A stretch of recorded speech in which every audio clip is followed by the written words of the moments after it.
the zip file that we asked you to download is the serial number generously provided by Michel Thiebaut de Schotten.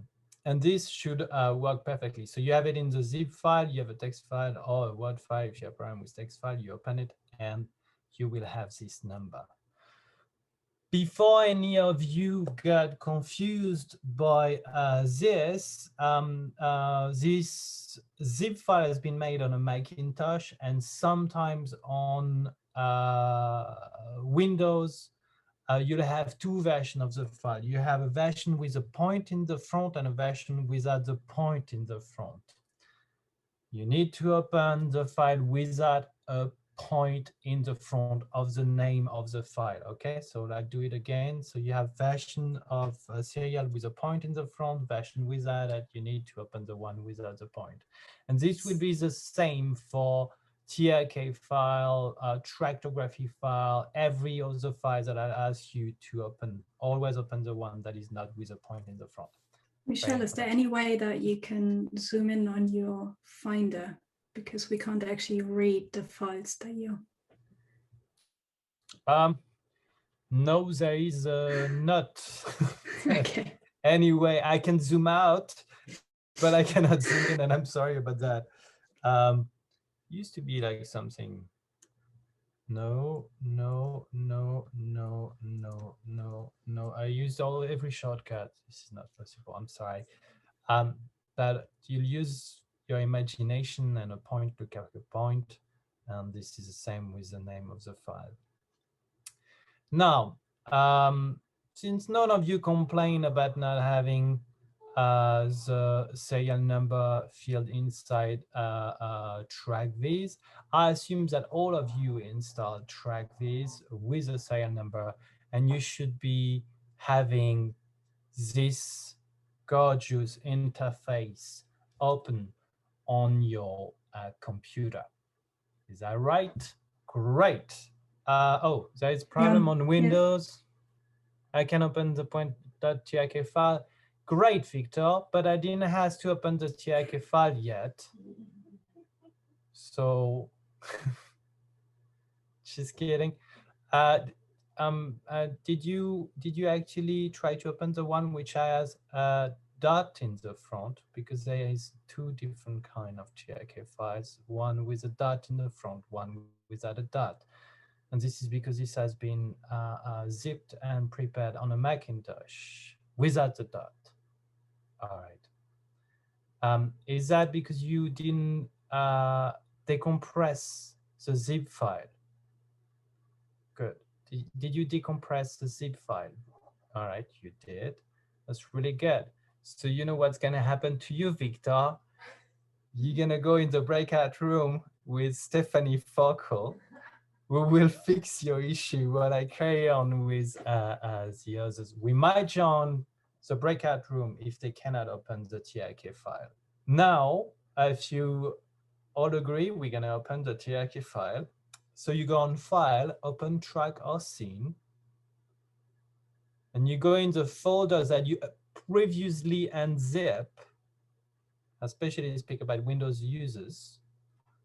Because the latest version of Windows don't tell you that it was, like, it's not very clear that it's still zipped. You can open it as a folder and it's still zipped. So you gotta unzip it, and you can unzip it, I think, by right-clicking and select unzip. You go in Data, and here you open the wp02.trk. Victor, you have an invitation to go into breakout room by Stephanie Forkel. Come back soon. And if you open it, you should have the tractography popping out onto your screen, just like this. Do everybody has the tractography on his or her screen? You can say yes in the chat window. That will be reassuring. Good job, Nicole. Good job, guys. Hello. Hello. Hi.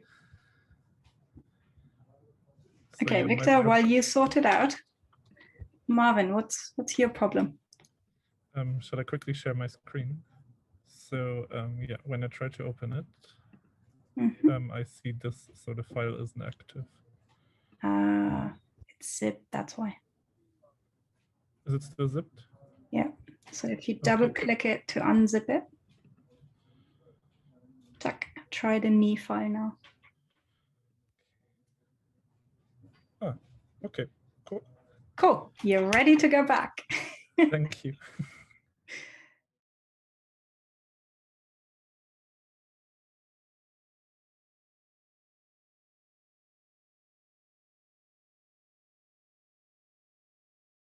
Circling around the corpus callosum.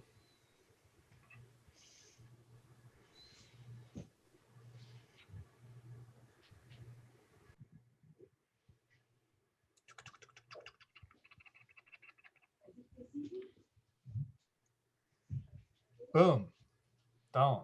And you can see as you finish to do your shapes that it appears in 3 dimension inside the 3D window, as it should. Remember to stay inside and not around the corpus callosum, because the reason is that if you go around the corpus callosum, you're going to have more spurious fibers being captured by your drawing. How are we doing with time, Steffi? You got half an hour. Ah, great. Are we going to have some fun? Also, the tech support room is now empty. Victor is unhelpable, but everyone else is fixed and back. All right. Okay. We'll have a special session with Victor. Can you show us how to cancel a ROI if it was not drawn properly? So you have 2 options to cancel a ROI. You can delete the ROI. Don't do it right now. I'm just showing you the 3 options. You can delete the ROI. It will completely delete the ROI. You can erase part of the ROI by selecting the eraser rather than selecting the pen. And so you can like erase part of your region of interest. Or you can travel back in time, you know, so like undo. And because I draw it into one go, like my entire corpus callosum disappeared, but I can actually PhD cancel. Victor, don't be so hard on yourself. And you can come back in time if you want to redo if you went too far. So those are the 3 options. So you need to be very careful of closing this shape, because then we're going to fill it with a bucket. And you know what happened when you start filling something that has a hole in it? It's going to spill everywhere. Trackvis is no exception. So you need to close this shape, be sure that you have no hole nowhere, and then select the bucket. Be careful that you have the pen activated, not the eraser, otherwise you're going to erase everything. And fill your shape, just like this. It's a huge gain of time compared to manually filling it. If one of you had his entire sagittal section filled, no panic. You can go back, put like some filling in the holes that are in your shape, and then use again the bucket to fill your midsection of the corpus callosum. I hear no complaint. I assume that you're all on track. Great. So let's play around and just right-click on this region of interest and create a new track group. So you select the ROI1, and then you click on New Track Group, and this will display all the streamlines that are passing through the regions you just created. Boom.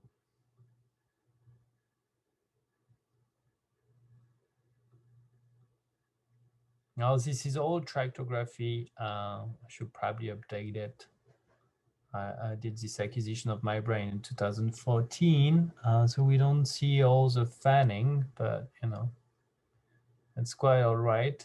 And you have the corpus callosum that is obviously well captured here. So you have what we call the forceps major over here, connecting the 2 occipital lobes, which correspond also to the splenium in midsection.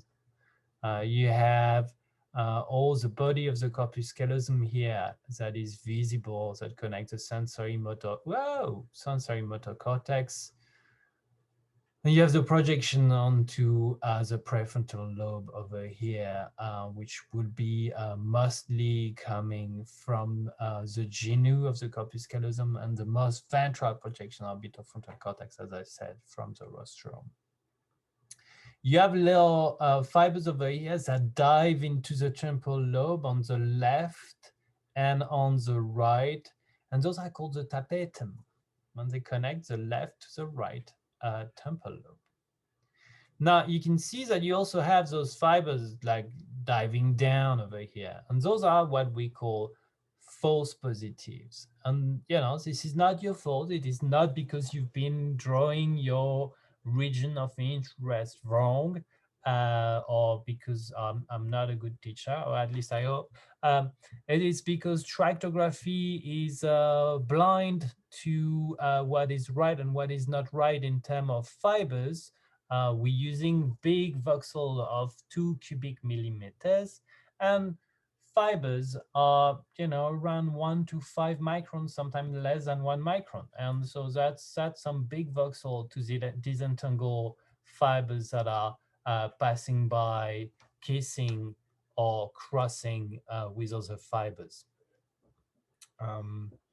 So those are little artifacts that are disgracious, and that we can remove by using a second region of interest, or that will exclude them, or focus on another region or another part of this track, which hopefully will get rid of this. In particular here, for the purpose of time and for us not to spend the entire afternoon on the corpus callosum, which I really wish to do, but maybe you don't, we will focus on the occipital projection of the corpus callosum.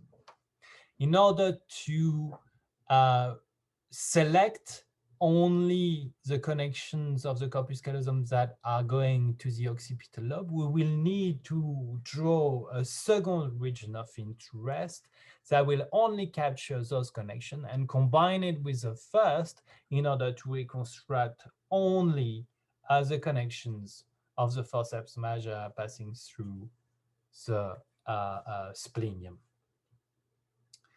In order to do that, you have different approaches. The one that I like the most is to work on a section of the brain which is perpendicular to the track that you want to isolate. And in particular here, the best section that you can use is a coronal section that will be at the level of the occipital lobe. So you can see here how you can move your coronal section posteriorly. I think about here, that will be slice 164.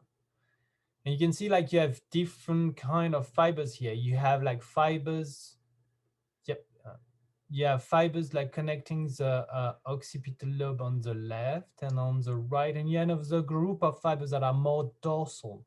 And those fibers are connecting areas that are around this big sulcus over here, and that's the end of the intraparietal sulcus, because we're actually in the parietal lobe at this level.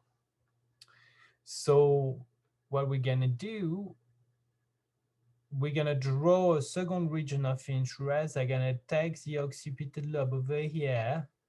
Don't matter if you do on the right or on the left, we just need to draw one. And we'll stop over here. We won't go further than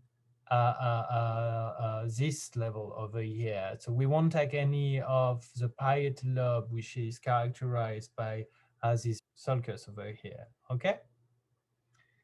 So you go on region of interest, you select hand draw, and then you very careful that you select a region of interest number 2, and then you do a drawing that takes the full occipital lobe, but you don't go too high because you don't want to take the parietal lobe and those fibers of the corpus callosum that connect to the parietal lobe, because we're only interested in working onto the occipital lobe today. And so what you do next is you fill this shape. You should have a second region that you can appreciate in 3 dimensions here.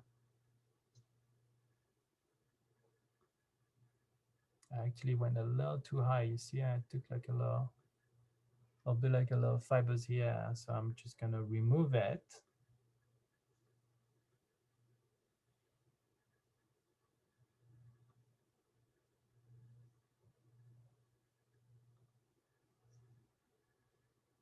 This is the end of the cingulate sulcus that we have here that you don't want to take.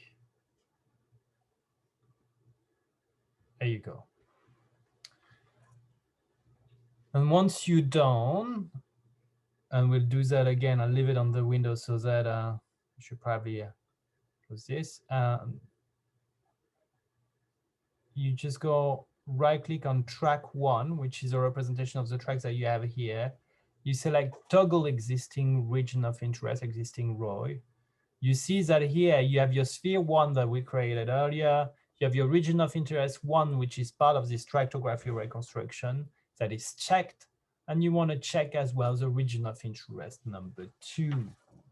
And if you do so, this will combine your 2 maps together to only display streamlines that are passing through the corpus callosum and this region that you draw on the occipital lobe coronal section. I just leave it like that. I didn't click so that like you guys can pace yourself, and once you're ready, do the manipulation to make the selection. How's everybody doing? Great. I'm going to click now region of interest number 2, and here you can see that we have quite a good reconstruction, except for this disgracious tapetum that decided to join in the party. So what did happen over here? And that's an important thing to know. Just gonna check the chat. Some stuff is happening. I'm toggling and how to integrate the 2 ROI and tracks, Antoinette. Okay. So in order to integrate the 2 ROI, you right click on track 1, toggle existing ROI. You already have your ROI number 1 that is checked. You just want to click on ROI number 2 and it's going to check your ROI number 2 and make the selection. Go ahead, Antoinette. Is it working? Awesome. Somebody's having a lot of fun. All right, so what did happen here? We made a selection of our occipital fibers. We just did 1 region of interest in the occipital lobe to limit the number of fibers that will be passing through the midsection of the corpus callosum here and project onto the occipital lobe there. Interesting fact, you'll see that actually pure occipital fibers are projecting on the entire portion of the splenium here, which intuitively I would have thought that would have been the posterior, but actually it is not. And then we have all the homologous projection over here, homotopic, sorry, projection over here that we can see of the corpus callosum. They're like very nice and gorgeous. And we have this disgracious tapetum that came here. What did happen is 2 possibilities. One possibility is like tractography is going completely blind and then get merged together over here and densely packed in the midsection of the corpus callosum, and then goes away but lost its track and is like taking a different path into the tapetum, and that's a mistake. Or it could be that tractography went there and went into like the midsection of the corpus callosum, but the corpus callosum does not only connect homotopic equivalent area in the other hemisphere, it also connects other areas through a process of integration between the hemisphere, maybe a shortcut, so it doesn't have to go there and then go there. And those are heterotopic connections. So this occipital lobe have some fibers that will go straight to the temporal lobe over there. It is a possibility. If you're interested about the anatomy of these homotopic and heterotopic connections of the corpus callosum, I believe Laurent Petit published a very nice paper combining Klingler postmortem dissection with tractography to demonstrate their existence and a portion of their systematic organization.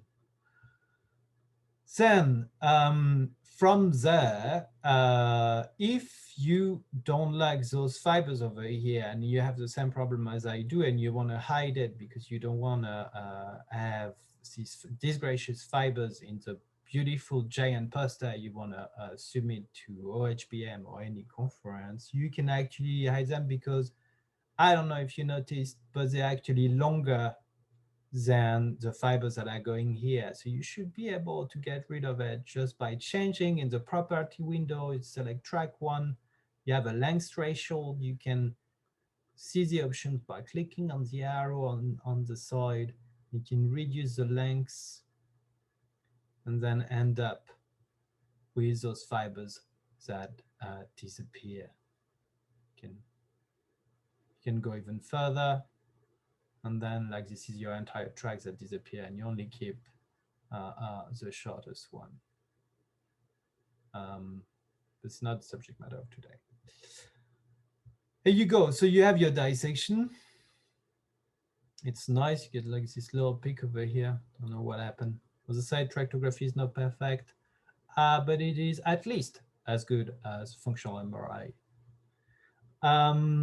And what you want to do is because some of you are anatomists and some other are researcher or clinician, is like give a nice representation of this anatomy where we can appreciate the three-dimensional organization. And for this, Trackvis is giving you a lot of options. You can find your own recipe if you like of how you want to display things, or quickly, I'm going to give you mine, and you're more than welcome to use it in your papers or representation or presentation if you like.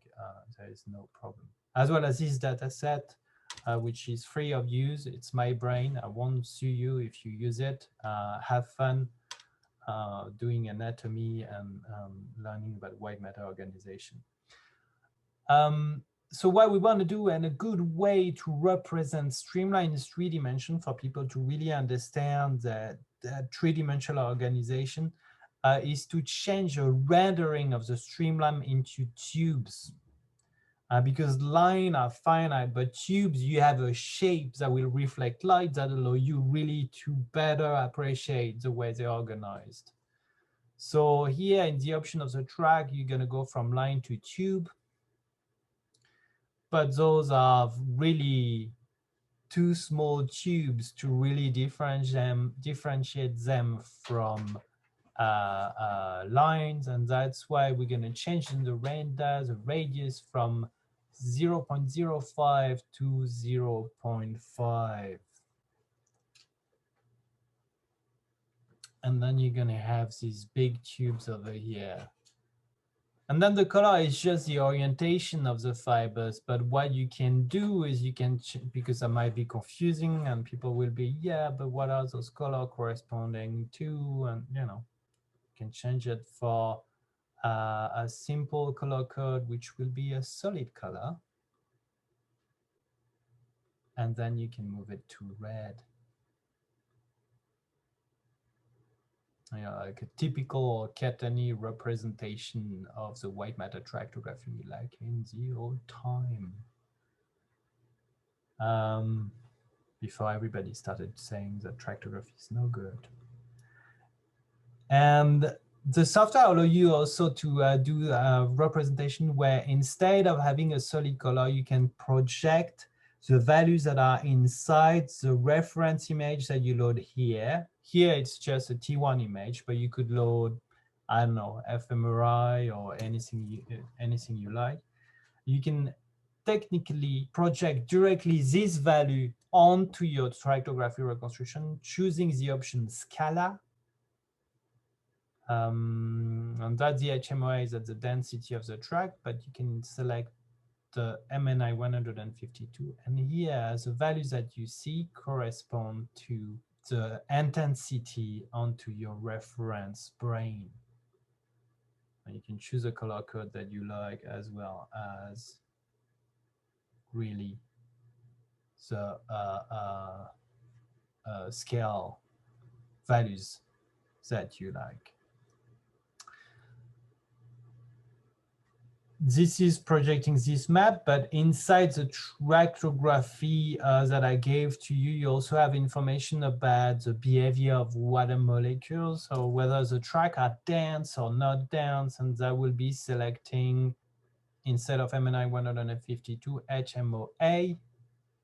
And HMOA will show to you that actually the track are denser in the midsection than they are in the periphery, and that's because they start from the occipital lobe, they're like they fan over here onto the occipital lobe, and then like they regroup together well and ordered to pass very well and tightly packed inside the midsection of the corpus callosum to come out on the other side and fan again onto the opposite occipital lobe right here. And I can move on to the next step. This is collecting values that indicate how good my splenium is. All right, thank you, Nicole. All right, then let's say, you know, you're working on this group of participants, you have an a priori hypothesis that the splenium is essential to link the left occipital lobe with the right occipital lobe in order for you to be able to combine your left and your right visual field. And combining your left and right visual field is essential for what? Essential for seeing in 3 dimensions. That's right, and that's how the Oculus Quest is simulating 3D dimension, is by giving you a different perspective on both sides, and you feel like you're projected into a 3-dimensional space. Hypothetically, we'll say the splenium of the corpus callosum is a main track, allowing you to combine those 2 visual fields and see in 3 dimensions. So the stronger it is, the better you will be able to represent 3 dimensions in your brain. It's just an hypothesis to test. So you're going to do your, you know, next 6 months, next year of research, collecting data from 30 participants, like making them do stuff in 3D, mental rotation, for example, and trying to see whether the ones that are really good get a very strong splenium, the ones that are not very good a weak splenium. How do you know whether a splenium is strong or weak? First intuitive approach will be a volumetric approach, is like how many streamlines can we reconstruct that connect the left to the right occipital lobe. Here I have 611, and I would will ask you to put inside the chat the numbers that you have.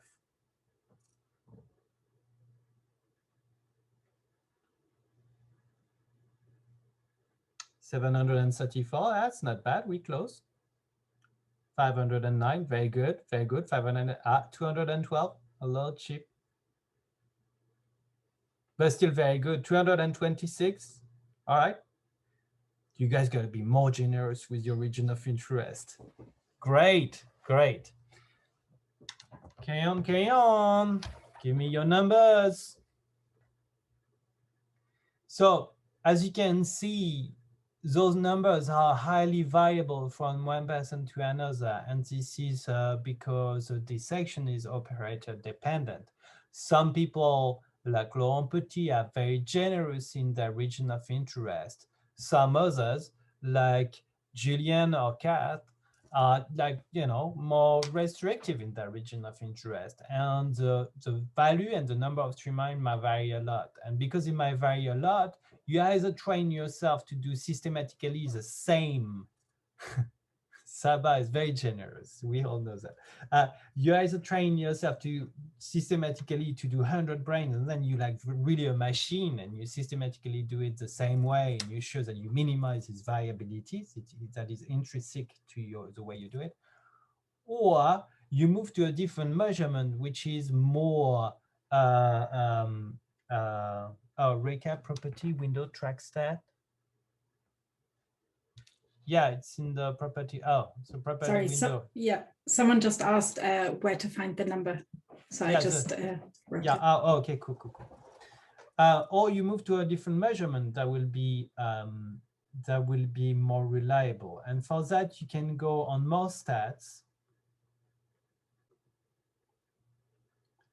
And in these more stats, you will have for each of your track information about the distribution of your values over here. And this is way too advanced for what we want to do. All we want to have is the mean HMOA, so that the hindrance modulated orientational anisotropy. What it means is really important. It is the way water molecule behave in the track. It's like how much constrained and in the direction of the tracks they're gonna go. And this is an important measurement of the integrity. If you have a disorder and your track is degenerating, the water molecule is gonna leak from your track, and then this HMOA value is gonna decrease. If you're young and healthy, hopefully your track is very airtight. Oh, sorry, it's like water resistant, and then like you can have very high value because all the water molecules are constrained to diffuse in the direction of your track. Here, my HMOA value for the corpus callosum is 0.045819. So if you want to put here your value, you will see that hopefully it is clearly more replicable, despite you guys maybe doing different dissections. So this value, what I'm trying to tell you, is an easier value to use if you want to do correlations. It's an easier value if you want to do comparison between patient healthy controls or different kind of patients, and or correlation between patients and their symptoms. And that's why I would recommend it rather than the number of streamlines. It's also easier with reviewers, which, you know, might help. So if you want to put your HMOA value, again, you click on more stats, and then this window should appear, and then you just copy the numbers that you have here.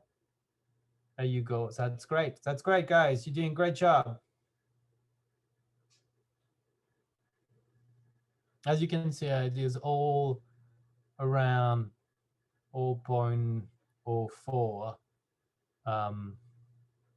I don't have another track for comparison, but this is a signature which is very much reliable. Great job. And we now reach 4:30, which I believe is right on time for you to move on to the next lecture with Professor Forkel, which I will have the pleasure to assist in the breaking room.